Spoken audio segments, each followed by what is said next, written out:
Shalom Bapak Ibu Saudaraku yang dikasihi Tuhan. Berjumpa kembali di podcast Renungan Pagi Mutiara hari ini yang setia menyapa dan menemani saudara di dalam doa dan renungan firman Tuhan. Di kesempatan pagi hari ini, renungan firman Tuhan akan mengangkat sebuah judul, Bolehkah orang Kristen berdagang rokok? Nas firman Tuhan terambil dari Galatia 5 ayat 13 sampai dengan ayat yang ke-14. Demikian firman Tuhan, saudara-saudara, memang kamu telah dipanggil untuk merdeka, tetapi janganlah kamu mempergunakan kemerdekaan itu sebagai kesempatan untuk kehidupan dalam dosa, melainkan layanilah seorang akan yang lain oleh kasih. Sebab seluruh hukum Taurat tercakup dalam satu firman ini, yaitu kasihilah sesamamu manusia seperti dirimu sendiri. Amin. Bapak Ibu Saudara yang dikasihi Tuhan, pembahasan kita di kesempatan kali ini bisa dikatakan sebagai pembahasan lanjutan dari renungan firman Tuhan beberapa pekan yang lalu yang berjudul Apakah merokok dilarang menurut firman Tuhan? Karena dari kesimpulan renungan itu, setiap kita mendapatkan pemahaman bahwa sekalipun ayat di dalam kitab suci tidak ada secara gamblang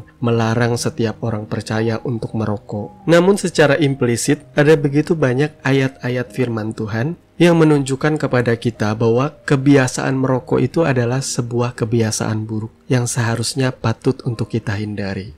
Kita sama seperti orang yang membunuh diri kita pelan-pelan dengan cara menghisap rokok setiap hari, 1-2 bungkus per hari, tidak hanya mengeringkan kantong kita, tetapi juga membuat kesehatan kita terserap habis. Mungkin saat ini saudara tidak merasakan ada sesuatu yang janggal dengan tubuhmu. Tetapi sebagaimana pepatah dunia berkata, life begins at 40, atau hidup itu dimulai di usia 40 tahun.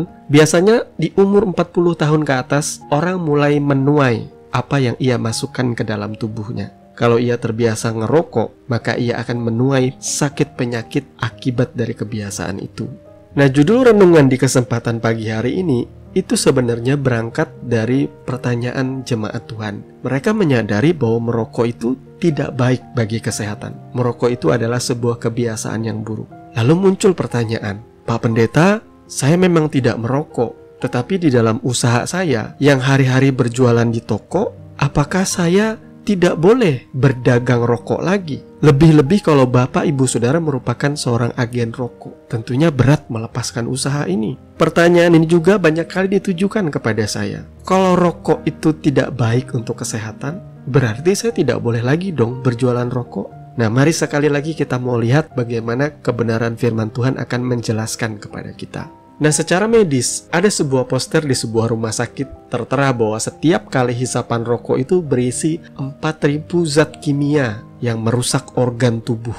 Demikian juga kita banyak kali melihat iklan-iklan rokok di tepi jalan raya atau di kemasan-kemasan rokok yang bertuliskan bahayanya merokok seperti sakit kanker, paru-paru, jantung, hipotensi, merusak janin saat hamil, dan lain sebagainya. Hal ini menunjukkan kepada kita bahwa itu merupakan peringatan resmi dan serius. Namun, anehnya banyak orang tetap merokok dan mengabaikan peringatan tersebut. Sebab firman Tuhan ada tertulis, orang bebal tidak suka kepada pengertian. Amsal 18 ayat yang kedua. Kemudian merokok itu juga menimbulkan sikap kecanduan yang selanjutnya terus ingin merokok dan sulit untuk melepaskan diri. Jadi ada adiksinya di dalam rokok. Berarti ia diperbudak oleh rokok dan itu adalah dosa. Roma 6 ayat 6. Merokok adalah keinginan daging. Jadi jika seseorang hidupnya menurut daging, ia akan mati. Merokok adalah penghamburan uang juga yang seharusnya bisa untuk jajan anak atau membeli keperluan rumah tangga yang berguna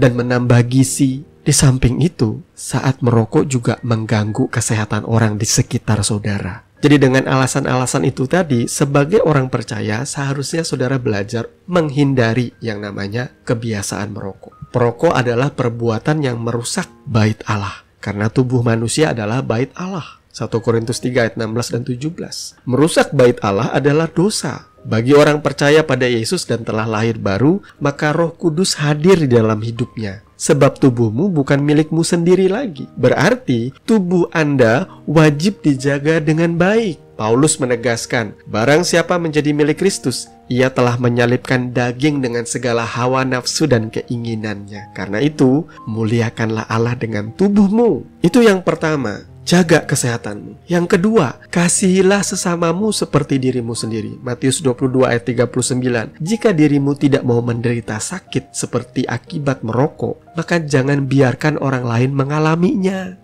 Firman Tuhan, jika seorang tahu bagaimana ia harus berbuat baik, tetapi ia tidak melakukannya, ia berdosa. Yakobus 4 ayat 17. Memang di sisi lain ada orang yang menganggap rokok itu bernilai positif, seperti menghilangkan stres, lebih nampak jantan dan maskulin, dan memperlancar pergaulan. Tahukah saudara, itu hanyalah kenikmatan semu dari perasaan yang dimanipulasi saja oleh kecanduan tadi. Tetapi ingat, Tuhan memberikan kemampuan manusia untuk berpikir dan mempertimbangkan. Cobalah bersikap rasional terhadap soal merokok. Siapa berlaku bijak akan selamat. Amsal 28 ayat 26. Nah, sekarang kita masuk pada poin yang paling utama dari pembahasan renungan kita. Kalau kita sudah tahu dampak buruk dari kebiasaan rokok, apakah boleh kita sebagai orang percaya berdagang atau berjualan rokok? Ada sebuah prinsip yang dihembuskan oleh seorang tokoh sekuler. Bisnis adalah bisnis. Prinsipnya adalah bagaimana mencari untung sebesar-besarnya. Dan bisnis tidak seharusnya dikaitkan dengan etika atau agama, sebab hal itu akan merugikan dalam persaingan dagang. Nah, bisnis bagi umat Kristen pada dasarnya adalah kejujuran dan tidak merugikan orang lain atau konsumen, sebagaimana yang tertulis di dalam Galatia 6 ayat 10. Bahwa selagi masih ada kesempatan, mari kita berbuat baik kepada semua orang.